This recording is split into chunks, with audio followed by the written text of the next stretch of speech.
मैया ये आपके दांत किसने गिरा दिए? ये आपके बाल सफेद किसने कर दिए? काल ने। किसने किए? आपको समय ने क्या बना दिया? बूढ़ा। आप रोज काल के गाल में समा रहे हैं। काल काल काल मीन्स समय। आपने सुना महाभारत जब चलता ना महाभारत, तो एक सर्कल घूमता हुआ बोलता, मैं समय हूं। समय की वो गति, समय का वो चक्र जो सबको निगलता हुआ चला जा रहा है। कोई बचाओ तो बताओ, तुम्हारे बाप दादे परदादे सब चले गए, राजा महाराजा, कौन बचा? राज राजे रहे, ना वो रानी रही, ना बुढ़ापा रहा, ना जवानी रही, सब काल के गाल में चले गए। तो ये तुम्हारे बाल किसने सफेद कर दिए मैया? काल ने। आप लोग काल के गाल में समा गए हैं। कुछ जैसे सांप के मुंह में मेंढक समा तो गया है, पर पूरा नहीं समाया, तो वो भी खा रहा है जो वहां पे कीट पतंगे थे। उसी तरह हम और आप काल के मुंह में समा चुके हैं, फिर भी हम संसार के सुखों में लगे हैं। ये भूल करके हमारे ऊपर काल मंडरा रहा है। इसलिए दो बातन को भूल मत, जो चाहे कल्याण, नारायण एक मौत को, दूजे श्री भगवान। अपनी मृत्यु को और अपने ठाकुर अपने भगवान को सदा याद रखो।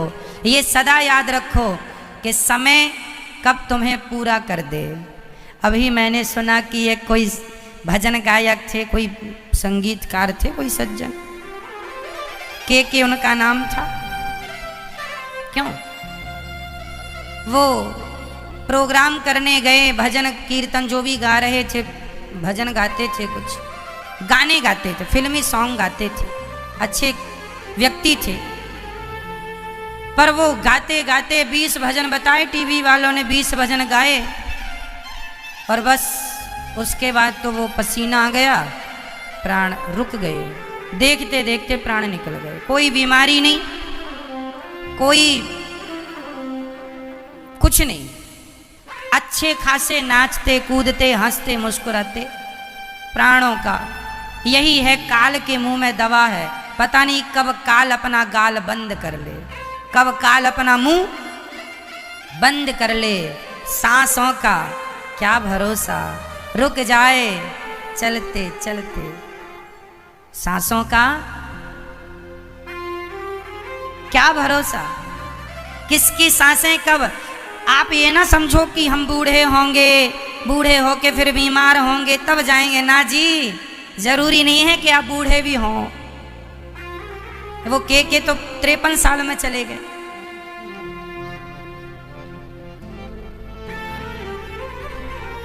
सिकंदर कितने साल में चला गया था?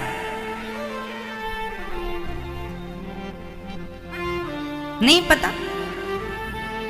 सिकंदर जिसे दुनिया जानती है, वो सिकंदर 32 वर्ष की उम्र में मर चुका था। कितने साल में? सबको जीतने की चाहत रखने वाला सिकंदर चंद्रगुप्त मौर्य से पराजित होकर, पोरस से पराजित होकर जब वापस जा रहा था अपने वतन को, रास्ते में उसकी मृत्यु हो गई थी। उस समय उसकी उम्र थी 32 वर्ष, ओनली 32 साल। 32 साल में उसने अंतिम सांसें ले ली। तो सांसें, और उसकी चाहत क्या थी? मैं खूब जीऊंगा, सब पर राज्य करूंगा। लेकिन तुम इच्छाएं कर लो कुछ भी, पर समय तो फिक्स है।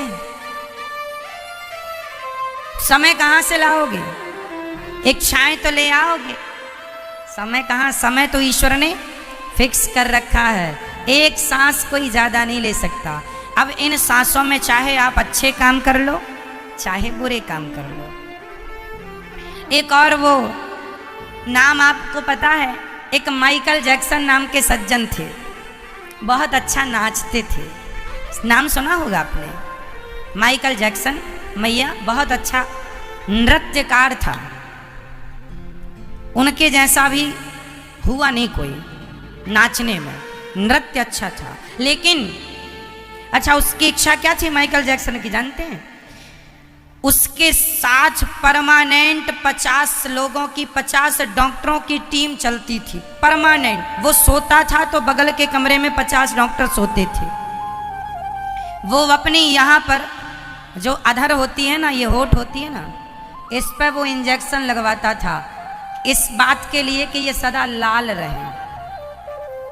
50-50 हजार का एक इंजेक्शन रोज लगवाता था, इसलिए कि ये वो सुंदर बनना चाहता था। वो इतना सुंदर, वो अपनी अधरों को लाल रखने के लिए इंजेक्शन लगवाता था, 50 हजार का एक। उसने 10 लोगों को खरीद लिया था कि यदि मेरी किडनियां फेल हो गई तो तुम दोगे, पैसे पहले ही चुका दिया था। चलता फिरता हॉस्पिटल उसके संग रहता था, 50 डॉक्टरों की टीम उसने हायर कर रखी थी। सपना था कि मैं 100 साल तक मरूंगा नहीं। जो खाता था, इस धरती का सबसे बेस्ट, जो प्रधानमंत्री और बड़े बड़े राष्ट्रपति भी ना खाते हों, वो माइकल जैक्सन खाता था, बेस्ट से बेस्ट। डॉक्टर पहले उसके खाने को 50 बार चेक करते थे, कोई बैक्टीरिया तो नहीं, कोई वायरस तो नहीं, कोई बीमारी तो नहीं, सब ठीक है, तब पास करते थे, तब वो खाता था। महंगे से महंगा 2 लाख रुपए लीटर का पानी पीता था, महंगे से महंगा ट्रीटमेंट था। इच्छा थी कि मैं 100-200 साल तक जीऊंगा, मेरे पास पैसा है, सब खरीद सकता हूं मैं। माइकल जैक्सन, पढ़ लेना हिस्ट्री आप। परंतु क्या हुआ, लगभग 50 साल की उम्र में अंतिम सांसें ले ली। उससे ज्यादा तो बिना महंगे ट्रीटमेंट के हमारे देश का मजदूर स्वस्थ जीवन जीता है, रिक्शे वाला ही जी लेता। अर्थ क्या निकला, तुम पैसे वाले हो, इससे अमर नहीं हो जाओगे। पैसे से सामान खरीदा जा सकता है, जिंदगी नहीं खरीदी जा सकती। पैसों से रोटियां लाई जा सकती हैं, भूख कहां से लाओगे? पैसों से दवाई, गोली, बिस्तर, आरामदायक सुख सामान खरीदे जा सकते हैं, नींद कहां से लाओगे? पैसों से सब मिल जाएगा, यह बीता हुआ वक्त कहां से लाओगे? बीता हुआ समय कहां से लाओगे? इसलिए जो समय आपके पास है, अब उस समय को यहाँ वहाँ से हटाओ। जो अनमोल समय आपका निंदा चुगली करने में जा रहा है, झूठ कपट में जा रहा है, वो समय सार्थक कर लो मेरी माँ, भगवान का चिंतन करने में लगा दो। क्योंकि अमर कोई नहीं है, सब किसके मुंह में दबे हुए हैं? बोलो, आप और हम किसके मुंह में दबे हैं? काल के गाल में दबे हैं। कब काल अपना मुंह बंद कर ले, कब हमारा जाना हो। इसलिए सांसों का क्या भरोसा, रुक जाए चलते चलते। ये जीवन 2 दिन का, ये जीवन मेरी माँ, ये जीवन 2 दिन का।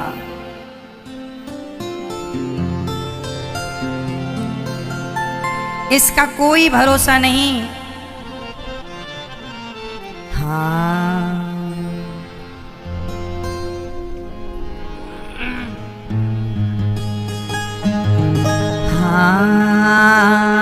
राम नाम सुखदाई, भजन करो भाई, ये जीवन 2 दिन का। राम नाम सुखदाई, भजन करो भाई, ये जीवन 2 दिन का। 2 दिन का है, 2 दिन का, 2 दिन का है, 2 दिन का। राम नाम सुखदाई भजन करो भाई ये जीवन 2 दिन का। सुखदाई भजन करो भाई ये जीवन 2 दिन का। राम नाम सुखदाई भजन करो भाई ये जीवन 2 दिन का। राम नाम सुखदाई भजन करो भाई ये जीवन 2 दिन का।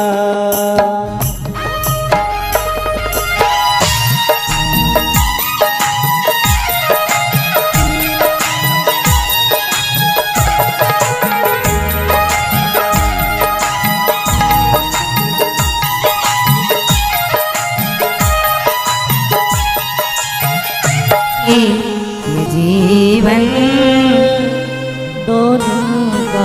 ये तन है सपनों की माया आँख खुले कछु नाही भजन करो भाई ये जीवन 2 दिन का। इसलिए अपनी प्रत्येक श्वासों का सदुपयोग करना सीखो। पालो, समय बहुत कम है। श्री सुखदेव भगवान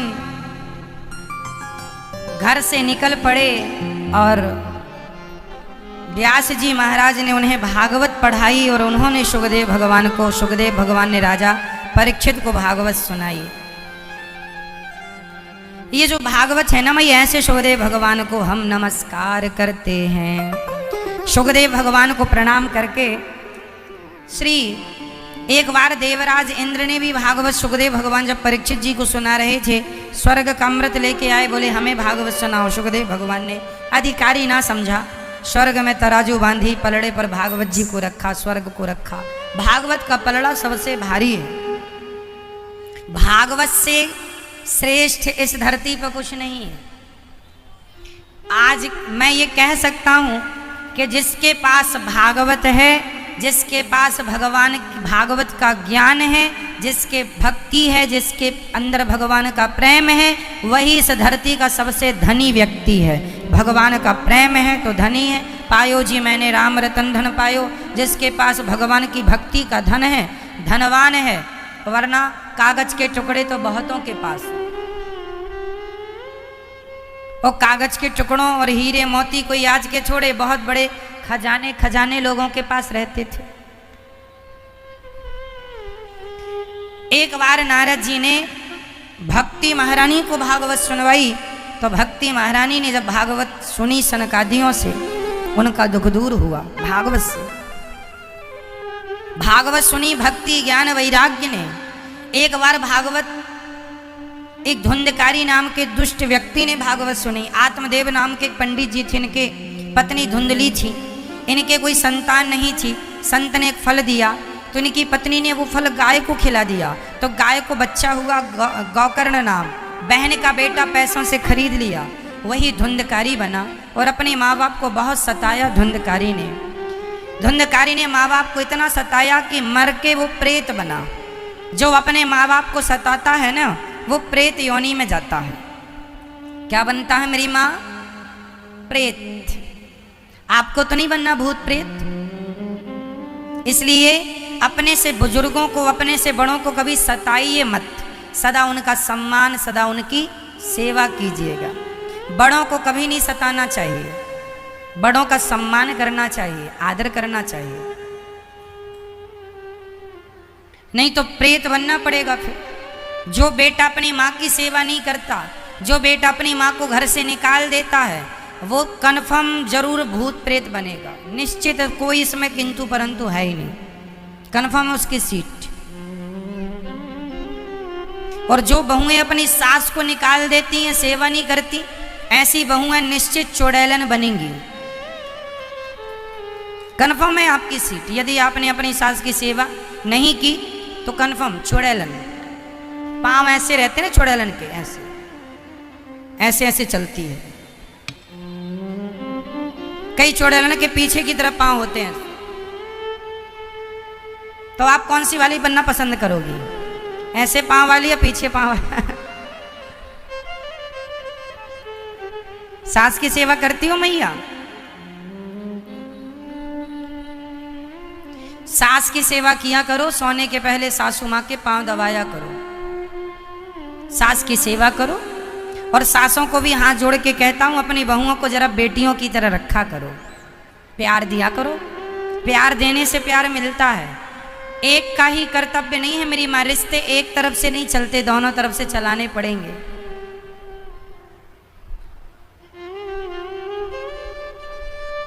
कई बहुएं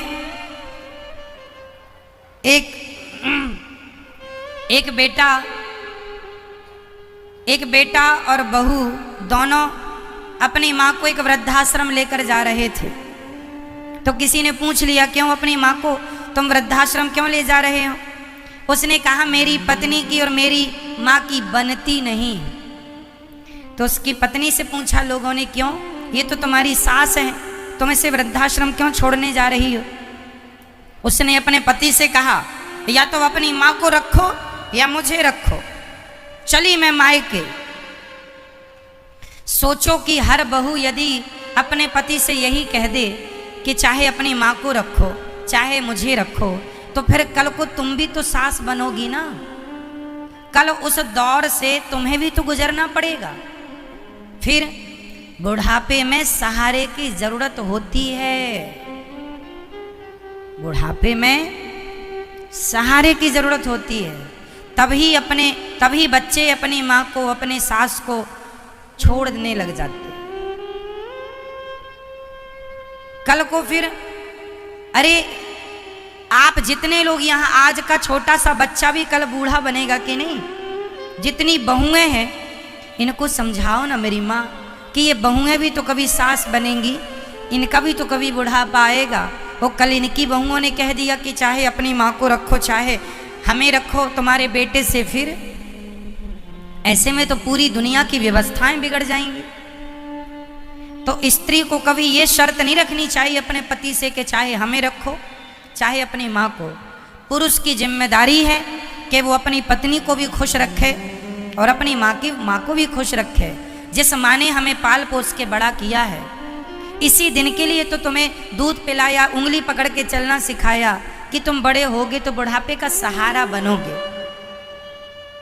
और आज बताओ, कुछ बहुएं ऐसा कह देती हैं कि तुम अपनी माँ को रखो या हमें रखो। तुम अपने बेटे की शक्ल जरूर देख लेना, उसकी भी तो बहू आएगी ना। ईश्वर के घर थोड़ा देर लगेगा मेरी माँ, अंधेर नहीं। ईश्वर फिर जब बदला लेने पे आते हैं ना, ईश्वर की लाठी में आवाज नहीं होती, चिल्ला भी नहीं पाओगी जब ईश्वर की मार लगेगी। इसलिए गलत तो देखो किसी के साथ नहीं होना चाहिए। वृद्धाश्रम बनाने की बिल्कुल जरूरत नहीं है। यदि हमारे भारत की सारी बहुएं अपनी जिम्मेदारी निभाने लग जाएं, तो क्या जरूरत है वृद्धाश्रमों की? वृद्धाश्रम इसलिए बन रहे हैं कि बहुएं अपने, संसार भी गोल है, पृथ्वी गोल है। बस जो आप कहेंगे, जो व्यवहार दूसरों से करेंगे, देर सवेर वही व्यवहार आपके साथ होगा। ईश्वर के घर देर है अंधेर नहीं। अब कुत्तों की तरह तुम्हें रोटी मिल रही है तो अपने किए गए पापों का दंड भोगो। जैसी करनी। इसलिए सासों को कहता हूं, तुम ज्यादा अपनी अकड़ ना दिखाया करो कि मेरी बहू अभी आई है, बात बात में ताने मारना, बात बात में डांट देना। तुम अपनी बेटी को तो डांटती नहीं हो, झूला झुलवाती हो। और बहू तू बर्तन धुल, तू कपड़ा धुल। अरे बहुओं को भी जरा बेटियों की तरह रखा करो। रिश्ते एक तरफ से नहीं चलते। बहुओं की जिम्मेदारी है सास को माँ की तरफ प्यार करें, और सास की जिम्मेदारी है बहुओं को, तुम्हारी जो खुद की बेटी है ना, वो जरा लेट आएगी तुम्हारे मरने पे। मरते समय पानी मांगोगी तो बहू ही पिलाएगी। व्यवहार अच्छे रहे तो, नहीं प्यासी मर जाओगी। क्योंकि तुम्हारी बेटी की माताओं को ना बेटियों की बड़ी गर्मी रहती है। मेरी बेटी है, 100 किलोमीटर से आ जाएगी तेरी बेटी पानी पिलाने। पागलों की तरह बात करती है मैया। खुद की बहू को बेटी बना लो, उससे अच्छे व्यवहार। हम ये नहीं कहते बेटी से व्यवहार बिगाड़ो, अरे बेटी से भी प्यार करो, तुम्हारा जिगर का टुकड़ा है, करो प्यार, पर बहू भी तो तुम्हारी है। क्यों मैया, बहू तुम्हारी नहीं है? क्या बहू का सुख तुम्हारा सुख नहीं है? क्या बहू का दुख तुम्हारा दुख नहीं है? अरे बहू कोई आकाश से थोड़ी टपकती है, किसी बाप की बेटी किसी और घर में आ गई बहू हो गई। कोई ना कोई बेटी ही तो किसी ना किसी घर में जाके बहू कहलाती है। कोई बहुएं थोड़ी आकाश से टपकती हैं, बेटी ही तो बहू है। तो उसे भी बेटी का प्यार मिले। और बहुओं से मेरी हाथ जोड़ के विनती है, अपनी सास की सेवा करो, सम्मान करो, आदर करो। ये ईश्वर थोड़ा सा ध्यान रखते हैं सब पे, कहीं आप पे भारी ना पड़ जाए आपका समय, इसलिए थोड़ा बच के रहना। क्योंकि हमारा कहा शायद आप भूल जाएं मैया, हमारा कहा शायद आप भूल जाएं, शायद आपका कहा हम भूल जाएं, पड़ोसन का कहा शायद आप भूल जाओ, आपका कहा शायद पड़ोसी भूल जाए, पति का कहा शायद पत्नी भूल जाए, पत्नी का कहा शायद पति भूल जाए, पुत्र का कहा माँ भूल जाए, माँ का कहा पुत्र भूल जाए। पर मैंने आपके साथ जो व्यवहार कर दिया वो भगवान कभी नहीं भूलते मेरी माँ, उसका तो परिणाम मिलके रहेगा। साल भर बाद मिले, 10 साल बाद मिले, मिलेगा जरूर। देर कितनी लगती है ये तो मेरे कन्हैया जानते हैं। ईश्वर के घर देर है। आगे आप बोलो मैया, क्या डिस्कस चल रहा है? अच्छा ये चल रहा है ना, हमने बोला था बहू को ऐसा ऐसा, ऐसी कच्ची रोटी बनाती है, यही सिखाया तेरी माँ ने, कच्ची रोटी बना के ले आई। सब्जी में नमक डालना वो यही सिखाया तेरी माँ ने। अरे नमक भूल गई है तो बताओ कि बेटा नमक डालना है। रोटी कच्ची है, बताओ बेटा नाम रोटियां कच्ची हैं। अब तुम ताने, तेरे बाप ने यही सिखाया, तेरी माँ ने। लड़कियों को ना बाप मम्मी को आप ज्यादा ताने मारेंगे, 1-2 तो सह लेती हैं, बाद में बुरा मान जा। रे बुढ़िया रुक जा, तेरे पाँव में कभी तो दर्द होगा, तोड़ूंगी तेरी टांग। फिर ना दोष देना मेरी बहू अच्छी नहीं है महाराज। तो तुम कौन सी अच्छी थी जब तुम सास बनी? अच्छी वाली सास बनो, अच्छी सास बनोगी। आप में से कौन सी अच्छी सास बनेंगी आज से? अच्छी क्वालिटी वाली, बढ़िया थोड़ा ब्रांडेड सास बनो, घटिया क्वालिटी की सास नहीं। कौन कौन ब्रांडेड सास बनेगी अब से? हाथ उठाओ। अरे घंटे माँ से पंचायत हो गई, तुम्हारा टेंशन कम। पुरुष ऐसा होता है अपनी बात किसी से कहता नहीं है। आपको पता है पूरे देश की मैं बोल रहा हूँ, पूरे विश्व की महिलाओं की अपेक्षा पुरुषों को कई गुना ज़्यादा अटैक आता है। महिलाओं को अटैक 1% आएगा 100 में से, तो पुरुषों को 100 में से 99% अटैक आएगा। क्या ये बात सही है? आपने पुरुषों को अटैक ज़्यादा सुना होगा महिलाओं की अपेक्षा, ये बात सत्य है कि नहीं? बोलो हाँ या ना। है तो जानती हो क्यों अटैक आता है? क्योंकि स्त्रियां यदि अपना दुखी हैं तो वो अपना दुख किसी से कह के अपना दुख कम कर लेती हैं। माँ को कह देंगी, पड़ोसन से कह देंगी, सखी से कह देंगी। पर पुरुष जो होता है ना, वो दुख का घूंट पीता ही पीता है, कहता नहीं है। तुम सास बहू लड़ोगी तो तुम्हारे चक्कर में बेचारा वो टेंशन में आ जाएगा। माँ के पक्ष में जाता है तो पत्नी परेशान है, वो पत्नी की तरफ जाए तो माँ ले बेटा तुझे पाल पोस के बड़ा किया, तू लुगाई की तरफ चला गया। और लुगाई यदि माँ की तरफ चला आया तो पत्नी आंख दिखाती है, 7 जीवन 7 जन्म निभाने का वादा किया, फेरे लिए छोड़ दिया साथ। लो फिर पुरुष क्या सोचता है? हे भगवान उठा ले, उठा ले। टेंशन टेंशन, परेशान परेशान में उसको अटैक आ जाता है। किसी से कह भी नहीं सकता अपनी घर की बातें। तो आप चाहती हो कि आपके पति को अटैक आए? नहीं तो सास बहू तुम झगड़ा ना करना। तुम्हारा पति, तुम सदा सुहागिन रहोगी यदि तुम प्यार से रहोगी तो। और यदि तुमने ज्यादा झगड़ा वगड़ा किया, पुरुष टेंशन में आ जाता है। और पुरुष की आदत ये होती है, वो किसी से अपना दुख कहता नहीं है, घुट घुट के मरता रहता है भीतर भीतर, और फिर एक दिन फाइनल चला जाता है। ये चिंता ना मेरी माँ दीमक की तरह जला देती है, इंसान को भीतर से खोखला कर देती है। जो आदमी भले अच्छा खाता पीता हो पर टेंशन हो ना जता हो, टेंशन फ्री है तो बहुत अच्छा रहता है, वो कोई बीमारी नहीं होती, स्वस्थ रहता है। तो कई बार टेंशन भी, डिप्रेशन क्या है आजकल, डिप्रेशन 100 में से 20% लोग डिप्रेशन में हैं। डॉक्टर दवाइयां दे जा रहे हैं डिप्रेशन की, कोई दवाई है ही नहीं फिर भी खाई जा रहा। उस दवाई के साइड इफेक्ट अलग हो रहे हैं, उसकी दवाई से दूसरी बीमारियां फिर पैदा हो रही हैं, उसके लिए फिर खाए तो उस दवाई के फिर साइड इफेक्ट, मतलब बीमारियों का एक चलता फिरता घर बन जाता है। इसलिए हाथ जोड़ता हूँ, अपने अपने पतियों पे थोड़ी सी दया करो मेरी माँ, और झगड़ा बिल्कुल ना किया करो। कौन कौन नहीं करेंगी झगड़ा, हाथ उठा के हमें कह दो। बस 3-4 ही उठा रही हैं, बाकी तो महाराज आप कुछ भी कहो। उठा लो ना मेरी माँ, पूरी माताएं हाथ उठाओ।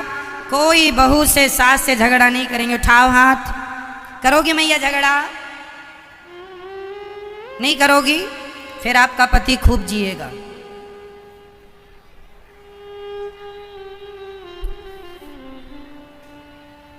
इसलिए कहता हूं, देखो ना अपने सेवा, यहां माताएं रहती हैं, वृद्ध माएं, वो माएं जिनके अपनों ने ठुकरा दिया है, दुत्कार दिया है। इसलिए कहता हूं कि ईश्वर ने आपको धर्म करने के लायक बनाया है तो धर्म जरूर कीजिएगा। यहाँ गौरी गोपाल आश्रम में संतों की सेवा होती है, हजारों संतों को रो। इसलिए कहता हूँ जीवन का कोई भरोसा नहीं है कब पूरा हो जाए, इसलिए जीते जी पुण्य करके अपना रखो, पुण्य करते रहो, ऐसा पुण्य जो आपके सदा काम आए। इसलिए यहाँ गौरी गोपाल आश्रम में हजारों संतों को भरपेट भोजन मिलता है। जब भी आपके बच्चों का जन्मदिन आए, जब भी आपकी शादी की सालगिरह आए, जरूर आप इन सेवाओं से अपने आप को जोड़ा करिए। आज हम आपका परिचय कराएंगे एक माँ से, एक वो माँ जो अभी कुछ दिन पहले ही यहाँ गौरी गोपाल आश्रम में रहने के लिए आई हैं। ये वही माँ जिस माँ ने अपने बच्चों को बोलना सिखाया, चलना सिखाया, उंगली पकड़कर। आज उन्हीं बच्चों ने अपनी माँ का हाथ छोड़ दिया। जिस माँ ने बच्चों की उंगली थामी, चलना सिखाया, बड़े हो गए ना बच्चे, माँ का हाथ छोड़ दिया। जरूरत नहीं है अम्मा की, अम्मा कहीं दर दर की ठोकर खाए, बच्चों को जरूरत ही नहीं है माँ की। यदि जरूरत होती तो इन माँओं को घर से बाहर निकलने की क्या जरूरत थी।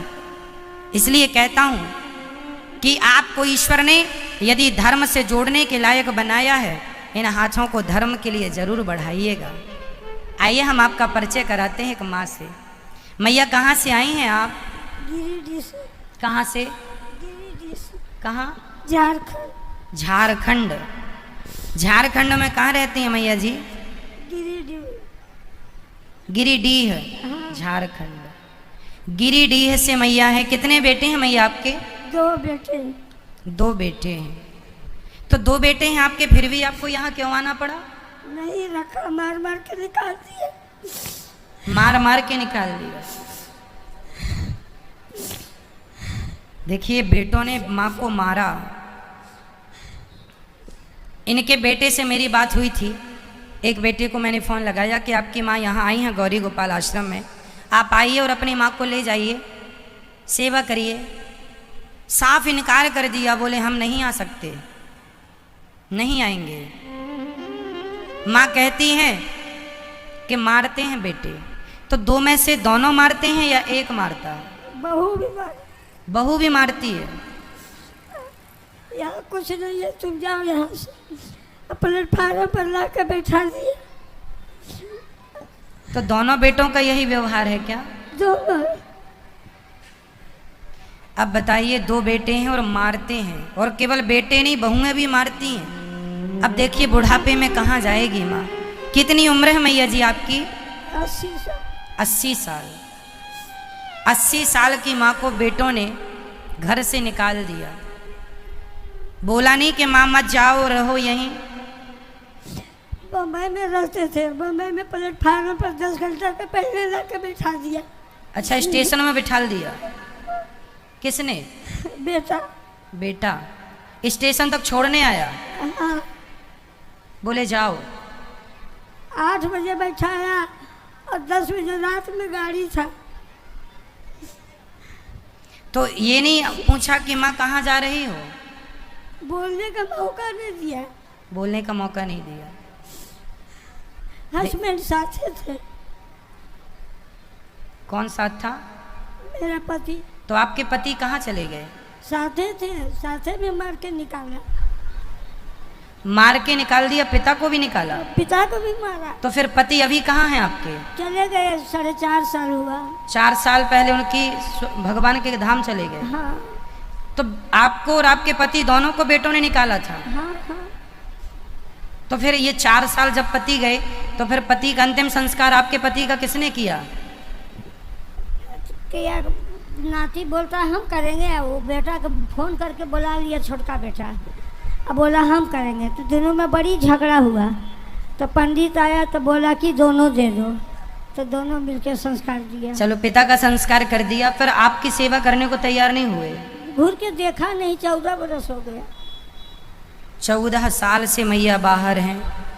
माँ कह रही हैं देखा भी नहीं बेटे ने।